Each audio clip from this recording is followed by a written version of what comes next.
नमस्कार दोस्तों, target with PS Parihar channel में आपका स्वागत है। सुबह की इस वीडियो में ऐसी सूचनाएं होती हैं जो विभिन्न समाचार पत्रों पर छाई हुई होती हैं और विद्यार्थियों के लिए आवश्यक होती हैं। तो आइए शुरू करते हैं और देख लेते हैं कि आज के समाचार पत्रों में ऐसी कौन-कौन सी सूचनाएं हैं। तो वीडियो को जल्दी से लाइक कर दें, शेयर कर दें। जिन छात्रों ने चैनल को अभी भी सब्सक्राइब न किया हो, जल्दी से सब्सक्राइब कर लें ताकि आप लोगों को भी इसी तरीके की ऑथेंटिक अपडेट सबसे पहले मिलती रहें। आगे बढ़ने से पहले एक और सूचना कि अगर आप लोग उत्तर प्रदेश अधीनस्थ सेवा चयन आयोग की परीक्षा पीईटी की तैयारी कर रहे हैं तो आप लोग चक्षु प्रकाशन की पुस्तकें ले सकते हैं। चक्षु प्रकाशन की जो पुस्तकें हैं वो संपूर्ण गाइड के रूप में भी आती हैं और चक्षु प्रकाशन की जो पुस्तक हैं वो प्रैक्टिस सेट के रूप में भी आते हैं।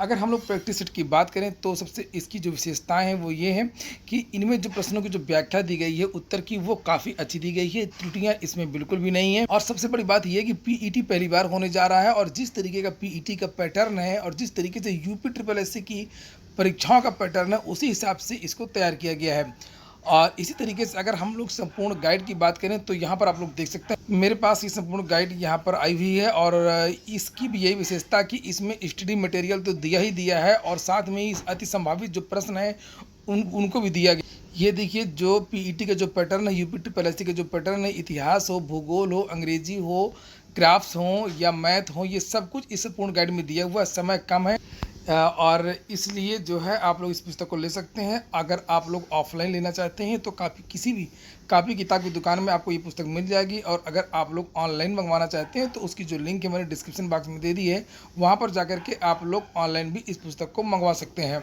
चलिए शुरू करते हैं आज की सूचनाओं को। सबसे पहले सूचना है उत्तर प्रदेश लोक सेवा आयोग की। उत्तर प्रदेश लोक सेवा आयोग की आज बहुत सारी सूचनाएँ हैं और यहाँ पर देखिए ये अमर उजाला की न्यूज है, लिखा संशोधित होगा प्रधानाचार्य पद का रिजल्ट।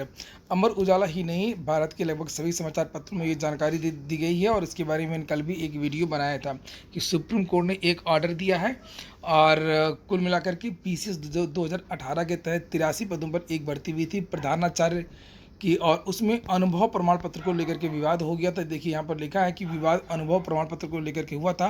33 अभ्यर्थियों को प्रोविजनल चयन किया गया था, इनके पास प्रमाण पत्र ही नहीं था और इन विद्यार्थियों को चयनित कर लिया गया था। तो जो योग्य अभ्यर्थी थे वो कोर्ट चले गए थे और हाई कोर्ट से भी विद्यार्थी जीत गए थे। उसके बाद में जानते हैं आप लोग लोक सेवा आयोग का जो रवैया रहता है वो अड़ियल रहता है। हाई कोर्ट ने कहा था कि तुरंत जो लिस्ट है वो संशोधित किया जाए और इन छात्रों को बाहर किया जाए और जो योग्य अभ्यर्थी हैं जिनके पास अनुभव प्रमाण पत्र है उन अभ्यर्थियों को चयन किया जाए, लेकिन नहीं माना। लोक सेवा आयोग चला गया था सुप्रीम कोर्ट। सुप्रीम कोर्ट में भी ज़बरदस्त पटकनी मिली है और सुप्रीम कोर्ट ने भी कहा कि आप चुपचाप जो है परिणाम को संशोधित करिए। ये देखिए लिखा उत्तर प्रदेश लोक सेवा आयोग को पीसीएस 2018 के तहत प्रधानाचार्य पद का रिजल्ट संशोधित करना पड़ेगा। परिणाम संशोधन के लिए इलाहाबाद हाई कोर्ट से जारी आदेश के विरुद्ध यूपीएससी ने सुप्रीम कोर्ट में विशेष अनुमति याचिका दाखिल की थी, जिसे कोर्ट ने बृहस्पतिवार को खारिज कर दिया। पीसीएस 2018 के तहत प्रधानाचार्य के 83 पदों पर भर्ती की गई थी और प्रतियोगी छात्रों ने भर्ती में धांधली का आरोप लगाते हुए उच्च न्यायालय में याचिका दाखिल की थी, जिसमें कोर्ट की सिंगल बेंच ने 19 फरवरी 2021 को परीक्षा परिणाम संशोधित करने का आदेश दिया था। बात केवल प्रधानाचार्य भर्ती की नहीं है, बात यह है कि इस भर्ती में जब से मेन मुद्दा था कि नोटिफिकेशन में बदलाव। जब नोटिफिकेशन में कहा गया था कि आवेदन के लास्ट डेट में सभी योग्यताएं होनी चाहिए, वांछित योग्यताएं, वो योग्यताएं नहीं थी और आयोग जानते हैं आप लोग की मनमानी करता है, अपने आप को सर्वोपरि समझता है, कानून से ऊपर समझता है, नियमावली से ऊपर समझता है और इसीलिए समय समय पर अचानक से जो है बदलाव करता रहता है। इस बार आयोग की नहीं चली और हाई कोर्ट का चाबुक चला, सुप्रीम कोर्ट का चाबुक चला और ये विद्यार्थियों की एक बहुत बड़ी एक ऐतिहासिक जीत है। और अब आइंदा जो है इस तरीके के बदलाव करने पर 100 बार लोक सेवा आयोग सोचेगा। हालांकि इसी तरीके के बहुत सारे और भी मामले कोर्ट में लंबित हैं, खासतौर से पीसीएस 2018 की पूरी भर्ती है जिस पर स्केलिंग का मुद्दा है। नोटिफिकेशन में कहा गया था कि स्केलिंग रहेगा, लेकिन स्केलिंग को बताया गया कि स्केलिंग को डॉक्टर प्रभात कुमार ने हटा दिया है। प्रभात कुमार की जो करतूतें हैं अब वो निकल करके आ रही हैं और यहाँ पर देखिए लिखा प्रतियोगी छात्रों को मिली बड़ी जीत। पीसीएस 2018 में स्केलिंग को हटा दिया गया था, लेकिन स्केलिंग के बारे में स्पष्ट रूप से लोक सेवा आयोग ने आज तक कुछ नहीं बताया है कि स्केलिंग लागू की गई है या स्केलिंग लागू नहीं की गई है। और हालांकि इसके पुख्ता साक्ष्य विद्यार्थियों को मिल चुके हैं कि पीसीएस 2018 में स्केलिंग लागू नहीं हुई थी और इससे होता ये है कि जो मानविकी के जो छात्र हैं यानी कि इतिहास, हिंदी, समाजशास्त्र, जो आर्ट साइड के जो विषय होते हैं, जो विद्यार्थी वैकल्पिक विषय लेते हैं, इसमें जो है मार्किंग होती है वो काफ़ी टफ मार्किंग होती है। विद्यार्थी को 100 में 100 नंबर नहीं मिलते हैं, 100 में 80 भी नहीं मिलते हैं, 60-70 नंबर मैक्सिमम मिल पाते हैं। और जबकि जो तकनीकी क्षेत्र के जो विद्यार्थी होते हैं उनको उनकी मार्किंग अच्छी होती है, जैसे मैथ हो गया या अन्य जो तकनीकी विषय हो गए, तो उनको नंबर ज़्यादा मिलता है। इसीलिए आप लोगों ने देखा होगा पिछले कुछ दिनों से जो दूसरे राज्यों के विद्यार्थी हैं उनका चयन ज़्यादा होता है, और यहाँ तक कि जो मेडिकल के जो छात्र हैं उनका भी चयन जो है वो टॉपर्स की लिस्ट में होता है। और इसी तरीके से जो मैथ बैकग्राउंड के हैं या अन्य जो इस तरीके की जो डिग्रियाँ हैं वो जो छात्र हैं वो ज़्यादा टॉप कर रहे हैं, चूँकि ये सब्जेक्ट ही ऐसे होते हैं जिसमें मार्किंग ज़्यादा अच्छी होती है। इसी का विद्यार्थियों ने विरोध किया कि स्केलिंग 1992 से लागू थी, अचानक से स्केलिंग को क्यों हटा दिया गया। खैर 26 तारीख को इस केस की सुनवाई होनी है, 20/6/2018 की। इसी तरीके से आर ओ का भी एक मामला है जिसमें निगेटिव मार्किंग लास्ट में लगा दी गई थी, और विद्यार्थियों की और सबकी निगाहें इन दोनों केसों पर लगी हैं। आगे जो अपडेट होगी आपको दे दी जाएगी। लेकिन सबसे बड़ी बात यह है कि लोक सेवा आयोग की जो मनमानियाँ हैं वो अब रुकेंगी। ये देखिए यहाँ पर लिखा है कि लेकिन आयोग विद्यार्थियों ने पहले ही लोक सेवा आयोग से कहा था कि आप इसको संशोधन कर दीजिए, लेकिन आयोग अपनी मनमानी करता रहा। अब सुप्रीम कोर्ट से भी आयोग की एसएलपी खारिज हो गई है, और ऐसे में आयोग को प्रधानाचार्य का जो रिजल्ट है वो संशोधित करना पड़ेगा, और जिनको रख लिया था किसी तरीके से उन विद्यार्थियों को बाहर होना होगा। पॉलिटेक्निक अब 25 तक आवेदन। पॉलिटेक्निक के पाठ्यक्रमों में दाखिले के लिए आयोजित होने वाली संयुक्त प्रवेश परीक्षा के लिए छात्र अब 25 जुलाई तक आवेदन कर सकते हैं।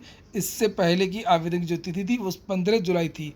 छात्र वेबसाइट पर ऑनलाइन आवेदन कर सकते हैं। जेईई मेंस के चौथे चरण की परीक्षा अब 26 अगस्त से फिर से परीक्षा में बदलाव किया गया है। लिखा इंजीनियरिंग दाखिले की जेईई मेन 2021 चौथे चरण मई में जो स्थगित हुई थी की परीक्षा की तिथि में फिर बदलाव किया गया है। अब चौथे चरण की परीक्षा 26, 27, 31 अगस्त, 1 और 2 सितंबर को होगी। छात्र 20 जुलाई तक ऑनलाइन आवेदन भी कर सकते हैं।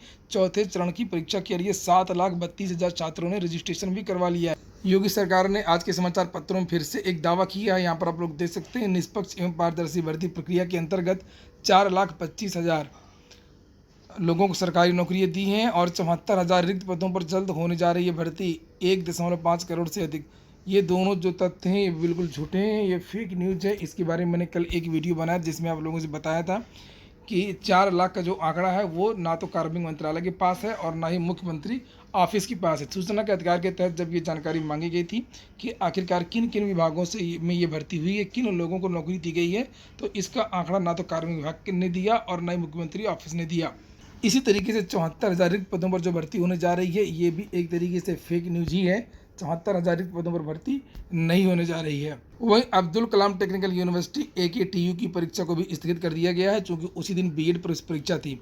लिखा है डॉक्टर APJ अब्दुल कलाम प्राविधिक विश्वविद्यालय की परीक्षा नियंत्रक प्रोफेसर अनुराग त्रिपाठी ने सत्र 2020-21 की सम सेमेस्टर की परीक्षाओं के प्रस्तावित परीक्षा का कार्यक्रम में संशोधन जारी किया। उन्होंने बताया कि प्रस्तावित परीक्षा कार्यक्रम में 30 जुलाई को बीएड की प्रवेश परीक्षा एवं 20 अगस्त को उत्तर प्रदेश अधीनस्थ सेवा चयन आयोग की PET की वजह से संशोधित किया गया है। और उन्होंने बताया कि 2020-21 की सेमेस्टर की ऑनलाइन परीक्षाओं का संशोधित परीक्षा का कार्यक्रम विश्वविद्यालय की वेबसाइट पर अपलोड कर दिया गया है। बीएड प्रवेश परीक्षा 30 जुलाई को होनी है, और उसमें एक निर्देश भी दिया है कि अभ्यर्थियों को कोविड से सुरक्षित रखने के लिए कोविड रोधी किट दी जाएगी। इस किट का प्रयोग करके अभ्यर्थी स्वयं को सुरक्षित रख सकेंगे। बीएड की प्रवेश परीक्षा 30 जुलाई को प्रदेश के 75 जिलों में प्रस्तावित है। प्रवेश परीक्षा में 5,91,305 छात्र शामिल हैं। 16 जुलाई इसके जो एडमिट कार्ड हैं वो भी विद्यार्थियों को आज से मिलने शुरू हो जाएंगे। लखनऊ विश्वविद्यालय की वेबसाइट से आप लोग एडमिट कार्ड आज ही डाउनलोड कर सकते हैं। अगली सूचना है लोक सेवा आयोग में कल हुए एक प्रदर्शन की। मैंने कि बताया था आप लोगों से कि लोक सेवा आयोग में बहुत सारी भर्तियों के जो अधियाचन हैं वो आए हैं, लेकिन लोक सेवा आयोग फिलहाल भर्तियां निकाल नहीं रहा है। और ये अपर निजी सचिव भर्ती के लिए विद्यार्थियों ने प्रदर्शन किया है और ज्ञापन भी सौंपा है। अपर निजी सचिव की नई भर्ती शुरू किए जाने की मांग को लेकर के अभ्यर्थियों ने बृहस्पतिवार को उत्तर प्रदेश लोक सेवा आयोग में प्रदर्शन किया और ज्ञापन सौंपा। अभ्यर्थियों का कहना है कि आयोग को APS के 250 पदों का अधियाचन मिल चुका है, लेकिन आयोग नई भर्ती का विज्ञापन जारी नहीं कर रहा है। अभ्यर्थियों ने आयोग के उप सचिव को पुष्कर श्रीवास्तव को ज्ञापन भी सौंपा है। उप सचिव ने बताया कि पाठ्यक्रम संशोधन के लिए प्रस्ताव शासन को भेजा गया है, मंजूरी मिलते ही विज्ञापन जारी कर दिया जाएगा। हालांकि अभ्यर्थी उनके आश्वासन से संतुष्ट नहीं दिखे। अभ्यर्थियों का कहना है कि पूर्व में भी कई बार यही आश्वासन मिला है। ज्ञापन देने वालों में उमेश चंद्र पांडे, दीपक कुशवाहा, सुमित श्रीवास्तव आदि शामिल रहे। अगली सूचना है रेलवे एनटीपीसी परीक्षा की, और यहाँ पर लिखा है कि वेबसाइट पर जाने परीक्षा की तारीख व शहर। वहीं पर एक और सूचना है कि रेलवे ग्रुप डी में बहुत सारे अभ्यर्थियों के आवेदन निरस्त किए कर दिए गए थे। उसको लेकर के भी यहाँ सूचना है, लिखा अभ्यर्थियों ने लिया सोशल मीडिया का सहारा। रेलवे ग्रुप डी भर्ती के अभ्यर्थियों का आवेदन निरस्त किए जाने के मामले पर अब तमाम छात्रों ने सोशल मीडिया का सहारा लेना शुरू कर दिया है। मामला कोर्ट में है। ऐसे में परेशान अभ्यर्थियों ने अपनी मांग सोशल मीडिया के माध्यम से बुलंद कर दी है। वहीं पर विद्यार्थियों ने अभी कुछ दिन पहले रेलवे ग्रुप डी भर्ती परीक्षा के बारे में भी एक बहुत बड़ा ट्विटर अभियान किया था और मांग की थी कि जल्द से जल्द इसकी भी जो तारीखें हैं उनकी घोषणा की जाए। और यहाँ पर लिखा फिलहाल रेलवे भर्ती बोर्ड की जो आरआरबी एनटीपीसी की परीक्षा होनी है उसके बारे में यहाँ पर लिखा है कि रेलवे भर्ती बोर्ड की non technical popular category NTPC के विभिन्न पदों की परीक्षा 23 जुलाई से होनी है। आरआरबी ने अपनी वेबसाइट पर परीक्षा की तिथि व शहर की सूची जारी कर दी है। अभ्यर्थी लॉगिन करके जान सकते हैं कि उनकी परीक्षा कब और किस शहर में होनी है। आवेदकों की सुविधा के लिए यह विवरण अपलोड किया गया है और इसे अपलोड भी किया जा सकता है। इसके लिए लिंक साझा किया गया है। अभ्यर्थी को पंजीकरण संख्या व पासवर्ड के रूप में अपनी डेट ऑफ बर्थ टाइप करनी होगी और इस परीक्षा के लिए SC/ST अभ्यर्थी को फ्री ट्रैवल पास परीक्षा की तारीख से 10 दिन पहले जारी होना था। ऐसे में ट्रैवल पास भी अपलोड किए जाने लगे हैं। अभ्यर्थी इसे डाउनलोड कर सकते हैं। आरआरबी एनटीपीसी भर्ती के विभिन्न पदों की परीक्षा का 7वां और आखिरी चरण 23 जुलाई से शुरू होगा। आरआरबी एनटीपीसी के लिए अब जो प्रयागराज है, प्रयागराज के लगभग 50,000 जो अभ्यर्थी हैं वो शामिल हो रहे हैं। और अगर रेलवे ग्रुप डी की बात करें तो जानकारी मिल रही है कि रेलवे ग्रुप डी की जो परीक्षाओं की जो तारीखों का ऐलान है वो इसी महीने लास्ट में घोषित कर दिया जाएगा और अगले महीने से रेलवे ग्रुप डी की जो परीक्षाएं वो भी शुरू हो सकती हैं। बात कर लेते हैं दरोगा भर्ती की। उत्तर प्रदेश दरोगा भर्ती की अहम सुनवाई चल रही है हाईकोर्ट में और कल भी सुनवाई हुई थी और कल ज़्यादा सुनवाई तो नहीं हो पाई और परसों सुनवाई हुई थी, लगभग 2.5 से 3 घंटे सुनवाई हुई थी और अब इस केस की जो है वो लगातार डेट मिल रही हैं और सोमवार को डेट लगा दी गई है।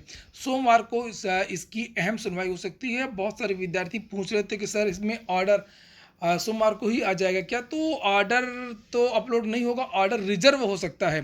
सोमवार को उत्तर प्रदेश दरोगा भर्ती में जो उम्र सीमा का जो केस है, जो मुख्य केस है, उसकी सुनवाई हो रही है और ऐसी उम्मीद है कि सोमवार को जो है बहस पूरी हो जाएगी। 3-4 अधिवक्ताओं की बहस हो चुकी है और लगभग 2-3 अधिवक्ता अभी और बचे हैं और सोमवार को उनकी भी बहस पूरी हो जाएगी और उसके बाद में ऑर्डर सुरक्षित कर लिया जाएगा और बहुत जल्द आपका ऑर्डर भी आ जाएगा। और अगर परीक्षा की बात करें तो परीक्षा के बारे में मैंने आपको जानकारी दी थी कि ये अक्टूबर के महीने में परीक्षा हो सकती है, लेकिन अब जानकारी मिल रही है कि पुलिस भर्ती बोर्ड कोर्ट के मामले में उसकी जो तैयारियां पूरी नहीं हो पाई हैं और अब ये परीक्षा अक्टूबर लास्ट या नवंबर के महीने में ज़्यादा संभावना है कि ये परीक्षा अब नवंबर के महीने में हो सकती है। बहुत ज़्यादा डिले तो नहीं हो पाएगा क्योंकि विधानसभा के चुनाव भी होने हैं, योगी सरकार की किरकिरी भी हो रही है। अब जितनी भी परीक्षाएं हैं, किसी भी परीक्षा में कोई भी स्थगन नहीं होगा। ज़्यादातर जो परीक्षाएं, चाहे वो पीईटी की हो, चाहे वो टीजीटी की हो, चाहे वो दरोगा भर्ती की हो, सभी परीक्षाएं आपको समय से होती हुई दिखेंगी। ये हो गया आज का वीडियो अगर आपको अच्छा लगा हो तो लाइक कर दें। जिन छात्रों ने चैनल को सब्सक्राइब न किया सब्सक्राइब कर लें। पूरा वीडियो सुनने के लिए बहुत बहुत धन्यवाद।